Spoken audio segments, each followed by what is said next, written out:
No, I can follow it. No, I can. The only thing, when we jump in the bus, we go in the bus, I don't know where we go, and we stop at the venue. As the King of Waltz played his final tune, Andre Rieu, the violinist who turned classical music into a global fiesta, collapsed in a heart-stopping moment that's left fans reeling. Whispers of retirement, hidden health battles, and secrets behind his empire are surfacing. Was his last show the end of an era? Stick with us as we unravel the shocking truth about Rieu's rise, his struggles, and the mystery that could change everything. Picture a violinist stealing the spotlight from rock stars, filling stadiums with fans who dance like they're at a rave. That's Andre Rieu, the Dutch maestro who made waltzes the coolest thing since sliced bread. Born in Maastricht in 1949, Rieu didn't just play music, he built an empire. His Johann Strauss Orchestra, the largest private orchestra in the world, churns out classical hits mixed with pop bangers, film scores, and folk tunes, all served with a side of pure spectacle. We're talking 40 million albums sold, 1 billion YouTube views, and 500,000 fans packing his concerts every year. The guy's outgrossed pop icons on Billboard's charts, a violinist selling out arenas built for soccer matches. How? Pure charisma. Rieu hits the stage in a sharp tuxedo, violin swinging, tossing jokes, and that megawatt smile that hooks everyone. His musicians, decked out in dazzling gowns and suits, kick things off by marching through the crowd while massive screens flash visuals. Think castles for waltzes, starry skies for love ballads. It's less a concert, more a celebration. Fans of all ages clap, sway, even twirl in the aisles. Social media is flooded with clips of grandmas dancing and kids laughing at his antics. Rieu's made waltzes, once stuck in dusty ballrooms, a global obsession. He's not just a performer, he's a connector, turning strangers into a sweaty, joyful crowd. Posts on X call him a musical wizard, and his 8 million Facebook followers agree. But even wizards face storms, and Rieu's golden run was about to hit a wall. What happened when the music screeched to a halt? The answer's darker than you'd think. Rieu was on top of the world, his violin sparking joy across continents when a single night flipped everything upside down. In 2010, at the height of his fame, he woke up in a Belgium hotel at 3 a.m., the room spinning like a runaway carousel. This wasn't just a bad dream, it was terrifying. His body, always his trusty partner through endless tours, had turned traitor. He couldn't stand, couldn't think straight. Panic set in. Doctors diagnosed vestibular neuritis, a viral infection that inflamed his inner ear, wrecking his balance and leaving him nauseous and disoriented.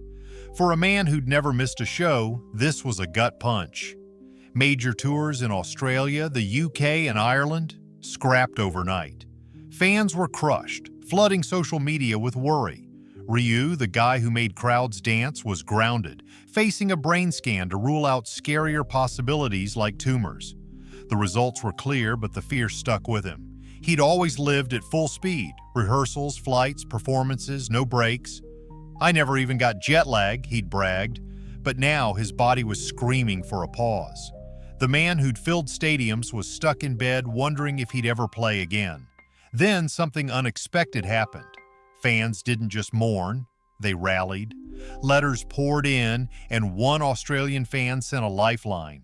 Balance exercises like walking figure eights and standing on one foot with eyes closed. Rieu, desperate but determined, followed them religiously. 3 long months later, he was steady again, stepping back on stage to cheers that shook the rafters. The ordeal changed him. He sat down and wrote 2 lists, one of things that brought him joy, like music and family, the other of stresses, like endless travel and tight deadlines.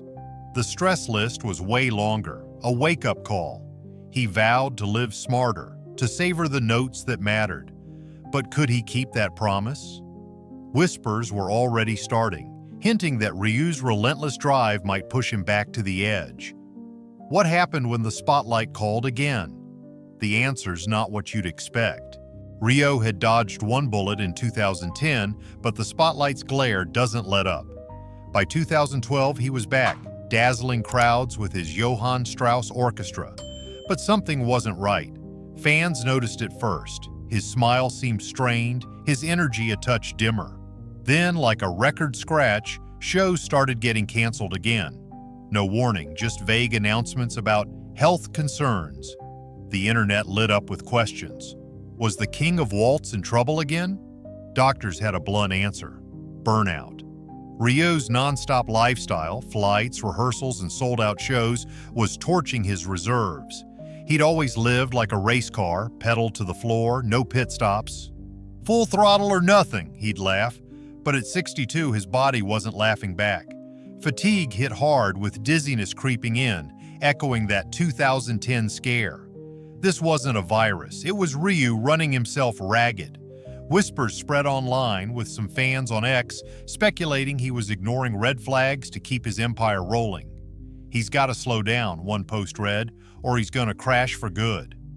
Others wondered if his team was pushing too hard, with rumors claiming his inner circle begged him to ease up, only for Rieu to wave them off. These are just whispers, mind you, no proof they're true. Still, his son Pierre later admitted the schedule was brutal, a treadmill set to sprint. Rieu wasn't just performing, he was carrying the weight of a global brand. 60 musicians, crew, and millions of fans counting on him. The pressure was relentless, and it showed. Canceled gigs in Europe left fans gutted, some venting frustration online, others sending love. Rieu powered through, hiding the strain behind his violin and that trademark grin. But the cracks were there, visible to those who looked closely. Could he keep defying the odds, or was this a warning of worse to come?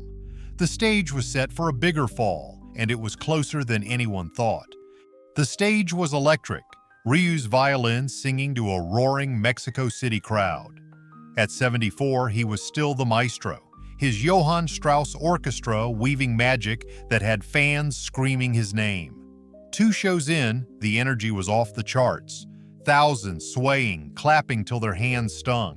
Mexico City, perched over 2,000 meters above sea level, felt like the peak of Rieu's triumphant return after years away. But the city's thin air was a silent predator, and Rieu was about to face its claws. A day after the second show, he woke up burning with fever, his body drained like a battery gone flat. At first, it seemed like a flu, no big deal for a guy who'd conquered worse, but this was different. His legs buckled, his energy vanished, and soon he couldn't even leave his bed. His son, Pierre, broke the news. The high altitude, a brutal flight, and just one day of rest had crushed him. Rieu's age wasn't helping. 74 isn't 30, as Pierre put it. The decision was brutal but clear. The rest of the tour was axed. 40,000 fans, some who'd traveled across continents, were left empty-handed. The crew, 125 strong, packed up in silence, their hearts as heavy as their gear. Hotels stood empty, merchandise piled up unsold, and flights were canceled, with losses piling into the millions. No insurance covered this kind of collapse. Fans flooded X with grief, sharing stories of saving for years to see Rieu, only to go home with nothing but disappointment. The crew felt it too, watching their leader, the man who'd carried them through decades, fade under the weight of exhaustion. Pierre said it was like 2010 all over again, that haunting fear of history repeating. Whispers online hinted at something worse. Some said Rieu was hiding a bigger health issue, though no one had proof. The man who'd healed millions with his music was now the one needing healing. Could he bounce back? Or was this the moment his crown slipped for good? The next chapter holds clues that'll shock you. Behind every note Rieu plays stands a woman who's more than his muse. She's the mastermind of his empire. Marjorie Rieu, his wife of over 40 years, isn't just the love of his life. She's the engine driving his global success. While Rieu charms crowds with his violin, Marjorie's backstage, picking venues, designing lavish sets, and choosing the gowns that dazzle under the lights. Rieu said it himself. Without her, he'd be lost in the gutter. Together, they've raised 2 sons, doted on 5 grandkids, and built a musical dynasty that's touched millions. Marjorie's touch is everywhere. Every waltz, every tour, every perfectly timed spotlight. She's the one who turns Rieu's passion into a polished spectacle, a partner in art and heart. But not everyone's singing her praises. Whispers online hint at a different side, with some crew members speaking anonymously on platforms like X, claiming Marjorie's control can feel like a tight leash. There's buzz that her iron grip on decisions, from stage layouts to tour schedules, has sparked tension, with a few insiders allegedly feeling sidelined or micromanaged. Others speculate her push to keep Rieu touring, even as his health wobbles might be more about preserving the brand than protecting her husband. These are just rumors, let's be clear. No hard evidence backs them up. Still, the chatter's loud enough to raise eyebrows. Marjorie's defenders, and there are plenty, say she's the glue holding it all together, shielding Rieu from the chaos of fame so he can focus on the music. Pierre, their son, calls her a genius who balances love and business like no one else. Yet, as Rieu recovers from his Mexico City collapse, some wonder, is Marjorie's drive to keep the show rolling putting him at risk? The truth's a tangled melody, but one thing's sure, Marjorie's shadow looms large and it's not fading anytime soon. What happens when the whispers grow louder? The next piece of this puzzle might just shock you. The Mexico City collapse sent shockwaves far beyond the stage, and now the internet's humming with a question no fan wants to ask. Is Andre Rieu done for good? At 74, after decades of sold-out shows and 1 billion YouTube views, the King of Waltz is at a crossroads, and the rumor mill's working overtime. Posts on X are buzzing with speculation, some fans pointing to the canceled Mexico tour and a postponed Nottingham concert in April 2025 as signs of something bigger. He's not telling us the whole story, one user wrote, hinting at a hidden health issue, maybe heart trouble or something neurological. Others are whispering he's quietly planning to hang up his violin, passing the Johann Strauss Orchestra's baton to a successor. These are just theories, mind you. No official word from Rieu's camp confirms any of it. Pierre, his son, says they're rethinking the grueling tour life, prioritizing rest over the relentless pace that's defined Rieu's career. A Liverpool show's on the horizon, but even that feels like a fragile hope. Fans are flooding social media with memories, concerts that lifted them through tough times, waltzes that sparked first dances. His music saved me, one X-post read, echoing thousands. But the fear's real. Was Mexico his final curtain call? Some online chatter even suggests Rieu's team is downplaying his condition to keep the brand alive, though that's pure speculation. His latest album, Happy Together, feels like a bittersweet promise now, a nod to resilience, but also a reminder of what might be slipping away. Rieu's always said music heals, but can it heal him? The uncertainty's gripping, with fans praying for one more show while bracing for the day the stage stays dark. What's the truth behind these rumors, and what does it mean for Rieu's legacy? The final pieces of this story will leave you stunned. Andre Rieu's music isn't just notes on a page, it's a movement that's changed how the world sees classical music. His Johann Strauss Orchestra, born in 1987 in his hometown of Maastricht, turned waltzes into a global party, swapping stuffy concert halls for arenas packed with dancing fans.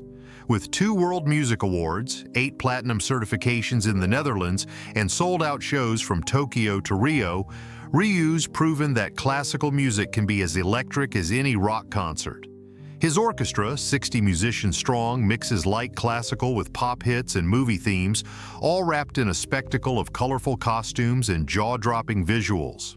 Over 500,000 fans a year, more than most pop stars, sway to his violin, and his billion YouTube views speak to a legacy that spans generations. But every empire faces storms, and Rieu's has been tested by more than just his health. In 2016, tragedy struck when a beloved orchestra member passed away unexpectedly. The loss rocked Rieu and his team, halting tours as they grieved. Fans wondered if the relentless pace of their schedule played a role, with some online buzz suggesting overwork might have strained the team, though no evidence backs that claim. Rieu, visibly shaken, paused to honor his friend, showing a vulnerability that made fans love him more. The ordeal added weight to his mission. Music heals, but it can't shield everyone. Now, as Rieu recovers in Maastricht, nursing the scars of his Mexico City collapse, the question looms. Can he keep carrying this legacy? At 74, he jokes about playing till he's 140, but his body's sending a different message. A Liverpool concert's planned, but whispers of a Nottingham postponement in April 2025 fuel fears it might not happen. Some speculate he's grooming his orchestra to carry on without him, a bittersweet handoff after decades of leading the charge. His 2010 and 2012 health scares, the 2016 loss, and now this. Each hit has chipped away at the myth of an invincible maestro. Yet his impact endures. Fans on X share stories of concerts that sparked joy in dark times, from waltzes that mended broken hearts to melodies that brought families together. Rieu's not just a musician, he's a memory maker. Will he step back on stage, or is his legacy now in the hands of those he's inspired? The final note of this story holds a truth you won't see coming. Andre Rieu's story isn't just about music. It's about a man who took waltzes from dusty ballrooms and made them the heartbeat of millions. From Maastricht to Mexico City, his violin has woven joy, healing hearts through tough times with every sweep of his bow. His Johann Strauss Orchestra, a dazzling force of 60 musicians, turned classical music into a celebration, filling arenas with fans who danced like no one was watching. Over 40 million albums, a billion YouTube views, and 500,000 concertgoers a year prove his magic's universal. But the shine of his legacy comes with shadows. The 2010 health scare that left him dizzy and grounded, the 2012 burnout that dimmed his spark, the 2016 loss of a cherished orchestra member, and now the Mexico City collapse. Each moment's a reminder that even legends aren't invincible. At 74, Rieu's fighting to recover, resting in Maastricht with a Liverpool show on the horizon, yet whispers of a postponed Nottingham gig and online buzz about retirement linger like an unresolved chord. Some fans on X wonder if he's hiding a bigger health battle, though nothing's confirmed. Others hope he's passing the torch, letting his orchestra carry the waltz into the future. Marjorie, his rock and mastermind, stands by him, but rumors of her influence spark questions. Is she protecting his dream or pushing too hard? No one knows the full score. What we do know is Rieu's gift, music that unites, uplifts, and heals. He said it himself. Music has healing power. Whether he steps on stage again or not, that power endures. Fans share stories of concerts that mended broken spirits, of waltzes that sparked love or soothed grief. His Happy Together album feels like a promise, a wish for brighter days. But what's next for the King of Waltz? Will he defy the odds one more time, or is his legacy now a melody carried by those he's inspired? Think about it. How has music lifted you in dark moments? Rieu's shown us it can change everything. Drop your thoughts in the comments, share your favorite Rieu moment, and let's keep the conversation going. His story's not over, but the next note's up to us.